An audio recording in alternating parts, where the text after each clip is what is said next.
रक्षाबंधन सिर्फ कह देने से नहीं हो जाता।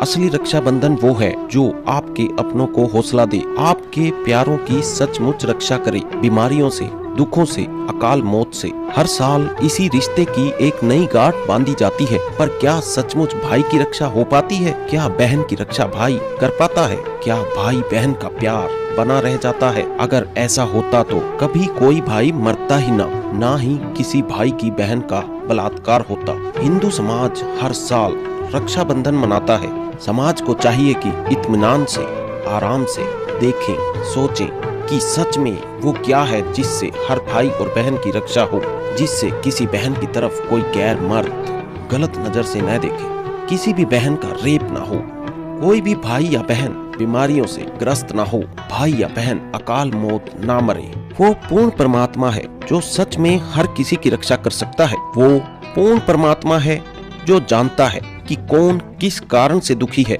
उसे कैसे सुखी करना है। वो पूर्ण परमात्मा है जो हमेशा सबको सुख, धन और तमाम खुशियां दे सकता है, लेकिन किसी से लड़ता नहीं, किसी पर एहसान नहीं जताता। भारत में हर वर्ष रक्षाबंधन के दिन लाखों भाई किसी न किसी कारण अपनी जान गंवा बैठते हैं। राखी बंधवाने के बावजूद हजारों भाई अपनी बहन की रक्षा करने में विफल रहते हैं, लेकिन सही मंत्र की शक्ति और रक्षा सूत्र की शक्ति देकर संत रामपाल जी महाराज ने लाखों भाई बहनों को आध्यात्मिक ज्ञान के जरिए सुरक्षित और सुखी करके एक अनोखी मिसाल पेश की है।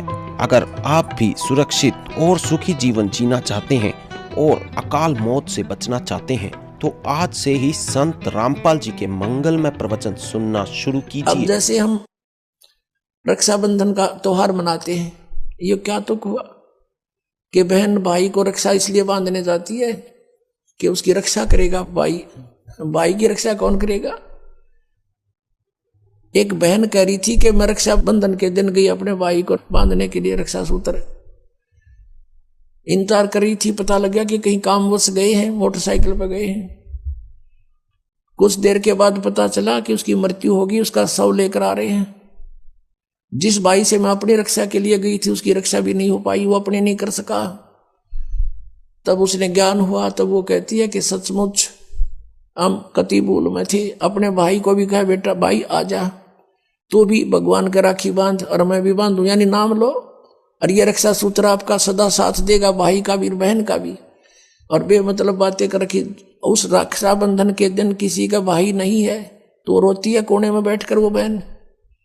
फिर ये बात का सिस्टम, जिस बहन का भाई नहीं है वह दूसरों के मुंह की तरफ देखती है, कौन आएगा हमारे घर।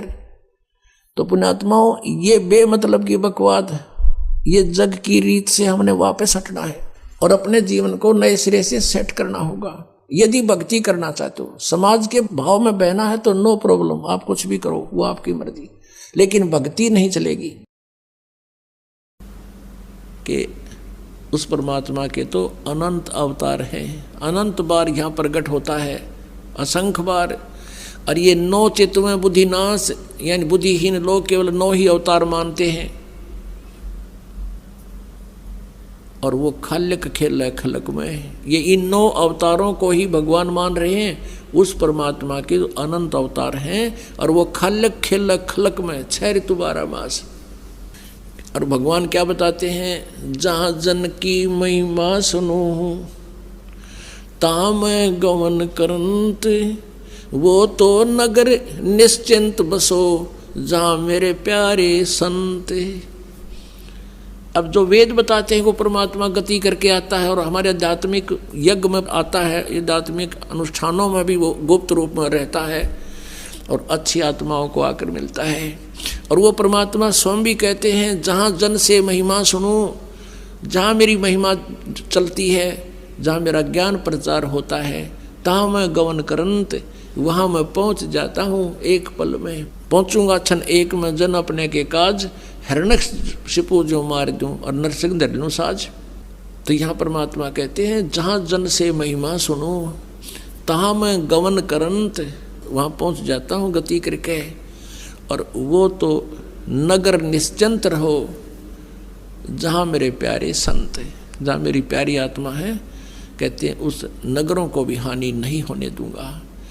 पवित्र बाइबल में लिखा है, एक जगह कहते हैं एक व्यक्ति के पास भगवान पहुंच गए और उन्होंने कहा कि ऐसे ऐसे उस नगर में बहुत हाहाकार मच रही है और लोग अन्यायी हो गए हैं, उस नगर को मैं नाश करूंगा। तो उस भगत ने पूछा कि प्रभु, यदि उस नगर में आपके 10 भगत होंगे, क्या तू फिर भी उनको नाश कर दोगे? कि नहीं, यदि मेरे 10 भक्त भी होंगे तो भी उस नगर को मैं नाश नहीं करूंगा। फिर पूछा कि वहाँ आपके यदि 2 भक्त होंगे तो भी नाश कर दोगे? कि नहीं, मेरा 1 भक्त भी होगा तो भी मैं उस नगर का नाश नहीं करूंगा। तो पुण्यात्माओं, यहाँ वही परमात्मा कहते हैं, जहाँ जन की महिमा सुनो तहाँ मैं गवन करंत, और वो तो नगर निश्चिंत रहो जहाँ मेरे प्यारे संत। पुण्यात्माओं, 1 भगत के कारण भी एक नगरी बसी रहती है, तो वह कितने निकम्मे आदमी है। तो इसलिए कहते हैं, संत ना होते जगत में तो जल मरता संसार। तो परमात्मा हर युग में रहते हैं, हर पल में रहते हैं, लेकिन वो उस समय उनका जो सतीथि होती है वो गुप्त रहते हैं, उनको कोई पहचान नहीं सकता। ना तो आग ला दे काल यहाँ पे, वो परमात्मा इस जो है जलते हुए काल के लोक में बर्फ का काम करते हैं यहाँ। और परमेश्वर ने प्रत्येक ब्रह्मांड में अपना एक गुप्त स्थान बना रखा है, जैसे राजदूत भवन होता है, और वहाँ रहने से भी हमें बहुत राहत यहाँ मिल रही है। तो पुण्यात्माओं, ये काल है, और काल आपने देखा होगा गीता जी में अपना विकराल शरीर दिखाता है, रूप दिखाता है, जो अर्जुन जैसे योद्धा भी कांप जाते हैं, थर थर कांप रहे होते हैं, और उसने हम भगवान मान रहे थे। नमस्कार सर। नमस्कार सर। सर क्या नाम है आपका? सर हेमेंद्र यादव। सर कहाँ से हैं आप? सर ग्राम रायपुरा, तहसील कसराव, जिला खरगोन, मध्य प्रदेश से। सर संत रामपाल जी महाराज से नाम दीक्षा आपने कब ली? सर संत रामपाल जी महाराज से नाम दीक्षा हमने 20 मार्च सन 2016 में ली। संत रामपाल जी महाराज से नाम दीक्षा लेने से पहले आप क्या भक्ति साधनाएं करते थे? सर संत रामपाल जी महाराज से नाम दीक्षा लेने से पहले हम समाज में प्रचलित जो पारंपरिक पूजा पाठ होती थी वही करते थे, और शिव जी को जल चढ़ाना, दूध चढ़ाना, और हनुमान जी के मंदिर में अगरबत्ती लगाना, इस प्रकार की पूजा करते थे। साथ में हम तीर्थ जाना, व्रत करना और श्राद्ध निकालना, इस प्रकार की पूजा पाठ भी करते थे। सर इतनी सारी भक्ति साधना करने से आपको क्या लाभ प्राप्त हुए? सर इतनी सारी भक्ति साधना करने से हमें कोई लाभ नहीं हुआ, उल्टी हानि हुई। संत रामपाल जी महाराज की शरण में आप कैसे आए? बचपन से ही भक्ति में आस्था थी और ईश्वर की तलाश थी। हमने साधना टीवी पर उनका सत्संग देखा, और सत्संग में उन्होंने बताया आध्यात्मिक ज्ञान जो हमें अच्छा लगा। वो वेदों, शास्त्रों, गीता, पुराण, बाइबिल सभी से प्रमाणित ज्ञान दे रहे थे। वो संत रामपाल जी महाराज ने जब बताया तब पता चला, तो हमें विश्वास नहीं हुआ, और फिर उसमें प्रमाण देखने के लिए हम अंदर से गीता उठा के लाए और गीता को मैच किया संत रामपाल जी महाराज के अनुवादित गीता से, और वैसा का वैसा एज इट इज़ उसमें लिखा हुआ पाया। तब हमें पूर्ण विश्वास हुआ, जो आज तक किसी संत महंत ने हमें नहीं बताया। और फिर हम कुछ दिन तक सत्संग सुनते रहे, ज्ञान अच्छा लगा, और हमको इतना विश्वास हो गया दृढ़ कि पूरी पृथ्वी पर इनके अतिरिक्त तो और कोई तत्वदर्शी संत नहीं है। तत्वदर्शी की पहचान भी पता चली वहीं से हमें। और फिर कुछ दिनों बाद हमने संत रामपाल जी महाराज से नाम दीक्षा ली। सर संत रामपाल जी महाराज से नाम दीक्षा लेने के बाद आपको क्या लाभ प्राप्त हुए? सर मुझे संत रामपाल जी महाराज से नाम दीक्षा लेने के बाद शारीरिक, आध्यात्मिक, मानसिक भी लाभ हुए हैं। इनमें से कुछ का मैं वर्णन यहाँ पे करना चाहूँगा। सर संत रामपाल जी महाराज से नाम दीक्षा लेने के कुछ दिनों पश्चात मुझे एक तकलीफ़ हुई थी। लीवर में इन्फेक्शन हो गया था और जॉन्डिस हो गया था, हेपेटाइटिस ई भी हो गया था। बहुत सारी बीमारियाँ एक साथ हो गई थी और मुझे हॉस्पिटल में एडमिट करना पड़ा। तो उस समय मेरी हालत बहुत ख़राब हो चुकी थी। तो उस समय संत रामपाल जी महाराज से प्रार्थना लगाई, और प्रार्थना लगाने के 2-3 दिन बाद ही में कुछ राहत मिली। पूरी तरीके से ठीक नहीं हुआ, लेकिन थोड़ा ठीक हुआ। और फिर मुझे भक्तों ने बताया कि आप गुरुजी के दर्शनार्थ के लिए आप हिसार जाएं, तो परमात्मा से प्रार्थना करना, तो आप ठीक हो जाओगे। तो मेरी ऐसी कंडीशन थी कि मैं हिसार जाने के लायक नहीं था। डॉक्टर ने खाने पीने का मना किया था, दूध पीने का ही बोला था, और कुछ खा पी नहीं रहा था। ऐसी कंडीशन हो गई थी। लेकिन फिर भी मैं परमात्मा को दंडवत प्रणाम करके मैं परमात्मा के दर्शन के लिए निकला, और जैसे ही गया तो रास्ते में मेरे को कुछ भी खाने पीने को मना कर दिया था डॉक्टर ने, लेकिन फिर भी मैं घर से पराठे और फ्राई की हुई मिर्ची लेकर गया था और मैं कुछ नहीं खा पा रहा था, लेकिन फिर भी मैं ले गया था कि अगर नहीं खा पाया तो रास्ते में किसी और को खिला दूंगा। तो मैं रास्ते में आधी दूर ही गया था और जितने भी पराठे रखे हुए थे 8-10 पराठे लेकर गया था, वो मैं सभी रास्ते में ही खा गया और मैं रास्ते में ही स्वस्थ हो गया। संत रामपाल जी महाराज की कृपा से ही ये सब कुछ हुआ है। सर इसके अलावा एक और लाभ हुआ है। जैसे ही संत रामपाल जी महाराज से मैंने घर में अकेले नहीं भक्ति की शुरुआत की थी और मेरे घर में कुछ ज्वेलरी रखी हुई थी मम्मी की अलमारी में, तो वो ज्वेलरी अलमारी से गायब हो गई थी, पता नहीं कहाँ चली गई थी। तो सबने घर में ढूंढा, पहले मम्मी ने देखा तो उन्हें नहीं मिली, पूरी अलमारी को उन्होंने खोला, उसमें जितना भी सामान था बाहर निकाला, लेकिन कुछ नहीं मिला उन्हें वहाँ पे। फिर मेरा भाई गया, उसने भी देखा, पापा गए, उन्होंने भी देखा, सारा सामान बाहर रख दिया, कुछ नहीं मिला उन्हें और मम्मी रोने लगी।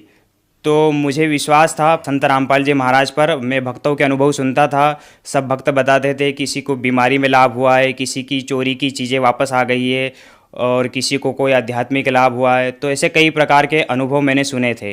तो मुझे विश्वास था कि कहीं नहीं जाएगी वो चीज़ें, घर में ही होगी या फिर कहीं से भी होगी, तो मैं गुरुजी से प्रार्थना करूँगा तो सब आ जाएगा वापस। तो मैं इतना सोचकर मैं जब अलमारी में देखने गया पहली बार तो वहाँ पे कुछ नहीं था, मैंने भी देख लिया, कुछ नहीं मिला।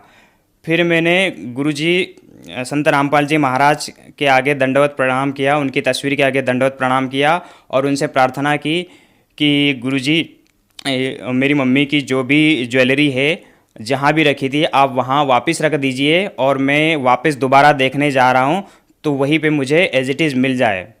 तो इतना कहकर मैं फिर वापस दोबारा देखने गया तो उस अलमारी में वो चीज़ें जो डिब्बा था ज्वेलरी का जिसमें रखी हुई थी वो वहीं पे वापस मुझे एज इट इज़ मिला हुआ, वहीं पे मिल गया।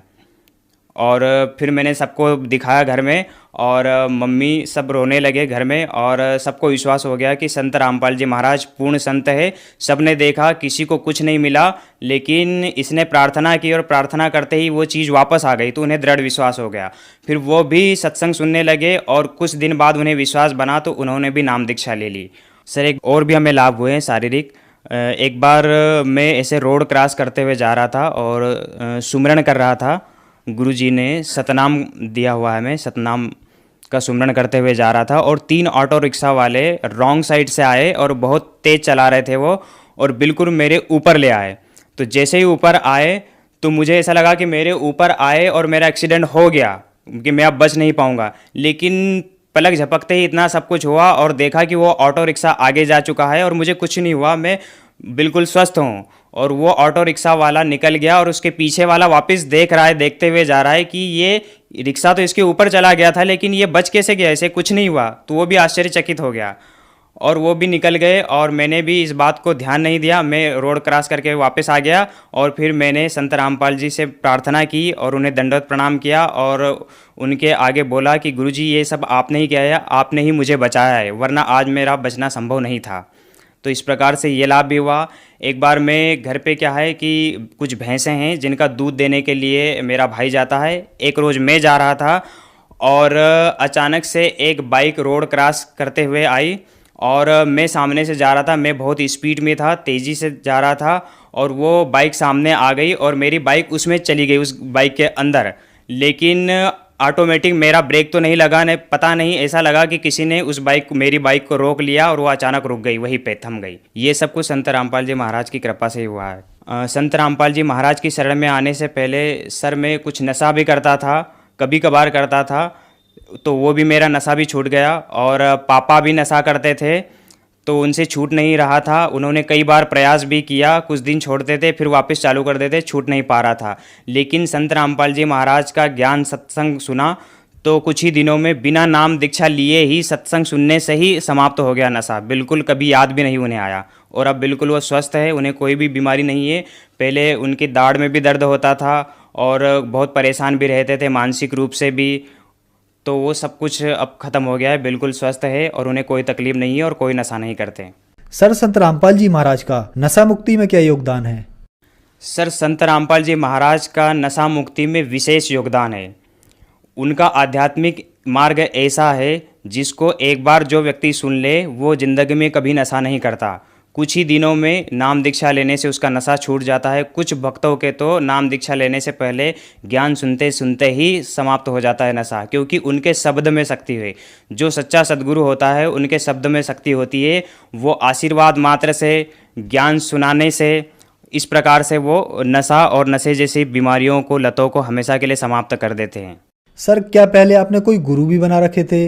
हाँ सर, संत रामपाल जी महाराज की शरण में आने से पहले हमने आसाराम जी को गुरु बना रखा था। पहले तो हम पारंपरिक पूजा पाठ करते थे, लेकिन उनसे संतुष्टि नहीं मिली।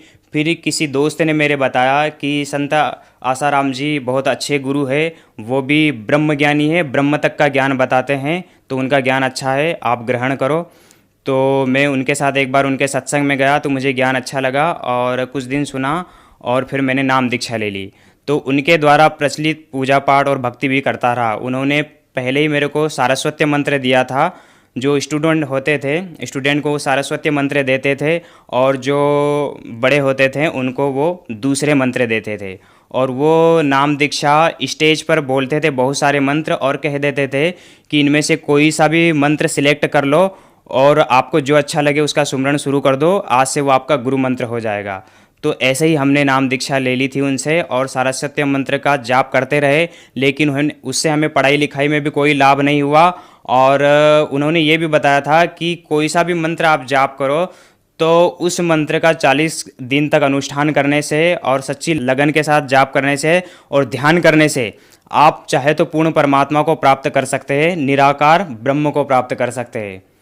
तो वो साधना भी हम करते रहे, ध्यान भी करते रहे, 1 घंटा ध्यान में बैठते थे, 10 माला रोज करने का नियम था वो भी करते थे, लेकिन लाभ तो कुछ नहीं हुआ, उल्टा हानि हुई। उससे हमारा सरदर्द बहुत होने लगा और ध्यान करते थे तो बहुत सारी बुरे विचार मन में आने लगते थे और ध्यान में बिल्कुल मन नहीं लगता था और भक्ति भाव से बिल्कुल मन हट गया था। तो उनसे भी कोई लाभ प्राप्त नहीं हुआ। सर आपने बताया कि पहले आप आसाराम बापू जी से जुड़े हुए थे, फिर आप संत रामपाल जी महाराज की शरण में आए। तो सर आसाराम बापू जी के ज्ञान में और संत रामपाल जी महाराज के ज्ञान में आपको क्या भिन्नता नजर आई? सर संत आसाराम जी महाराज और बंदी छोड़ सदगुरु रामपाल जी महाराज के ज्ञान में ज़मीन आसमान का फ़र्क नज़र हमें आया। वो ब्रह्मा विष्णु महेश की भक्ति बताते थे संत आसाराम जी, और उसके बाद और भी कई देवी देवताओं राम कृष्ण की भक्ति भी बताते थे। साथ में ब्रह्म साधना भी बताते थे कि निराकार ब्रह्म होता है जो इनसे ऊपर होता है, और उसको पा लिया तो वो समझ लो प्राणी मुक्त हो गया। और वो निराकार है, वो किसी के समक्ष प्रकट नहीं होता और उसका प्रकाश ही दिखाई देता है।